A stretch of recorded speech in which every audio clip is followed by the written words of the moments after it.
गांव के बाहर एक पुराना नीम का पेड़ था। गांव वाले उस पेड़ के पास रात को जाने से डरते थे। कहते थे कि उस पेड़ पर एक डायन का साया है जो अकेले गुजरने वाले को अपना शिकार बना लेती है। शुरुआत में लोग इन बातों को सिर्फ अंधविश्वास मानते आए, लेकिन धीरे धीरे कई घटनाएं ऐसी हुई जिन्होंने इस किस्से को और भी डरावना बना दिया। कहा जाता है कि कई साल पहले इसी गांव में एक औरत रहती थी। वो काले टोने टोटके करती थी और गांव वाले उसे डायन कहते थे। एक दिन गांव के लोगों ने उसे पकड़कर उसी नीम के पेड़ से बांध दिया और उसे जिंदा जला दिया। उस औरत ने मरते वक्त कसम खाई थी कि वो इस गांव को चैन से जीने नहीं देगी। उसके बाद से नीम का पेड़ गांव की बर्बादी की जड़ बन गया। रात को जब हवा पेड़ की टहनियों से गुजरती तो ऐसा लगता जैसे कोई औरत जोर जोर से रो रही हो। कई बार लोगों ने पेड़ के नीचे पायल की छनक और हंसी की गूंज भी सुनी है।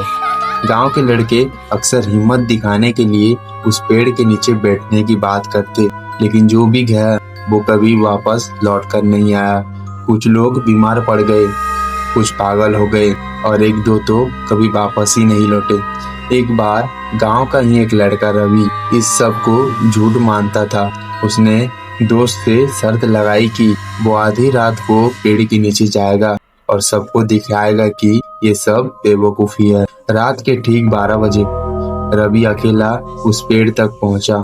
चारों तरफ सन्नाटा था, बस हवा की हल्की सरसराहट और कुत्तों की भौंकने की आवाज आ रही थी।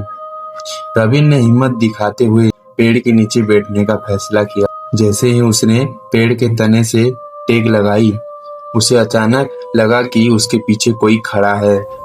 उसने सोचा शायद उसका कोई दोस्त मजाक करने आया हो, लेकिन जब उसने पीछे देखा तो वहाँ कोई नहीं था।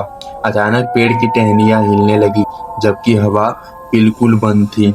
रवि को लगा शायद ये उसका वहम है। तभी पेड़ के ऊपर से एक औरत की धीमी धीमी हंसी सुनाई दी। उसने ऊपर देखा, पेड़ की सबसे ऊंची शाखा पर एक औरत बैठी थी। उसके लंबे बाल हवा में उड़ रहे थे। उसका चेहरा आधा जला और आंखें लाल अंगारों की तरह चमक रही थी। रवि के गले से चीख भी नहीं निकल पाई। उसने भागने की कोशिश की, लेकिन उसके पैर जिसे जमीन में घस गया हो। औरत धीरे धीरे पेड़ से उतरने लगी। उसके पायल की छनक सन्नाटे में और भी डरावनी लग रही थी। कुछ ही पलों में वो औरत रवि के सामने खड़ी थी। उसका चेहरा इतना भयानक था कि कोई भी उसे देखकर पागल हो जाए। उसने हाथ बढ़ाकर रवि की गर्दन पकड़ ली। अगली सुबह गांव वाले रवि को पेड़ के नीचे बेहोश पाए। उसकी आंखें पूरी तरह सफेद हो चुकी थी और उसके होंठ पर सिर्फ एक ही शब्द था, डायन।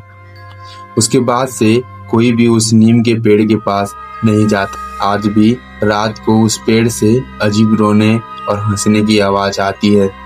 लोग कहते हैं उस पेड़ पर आज भी वही डायन बैठी है, अपने अगले शिकार का इंतजार करते हुए। दोस्तों, अगर आपको एक छोटी सी वीडियो पसंद आई तो हमारे चैनल को सब्सक्राइब जरूर करें।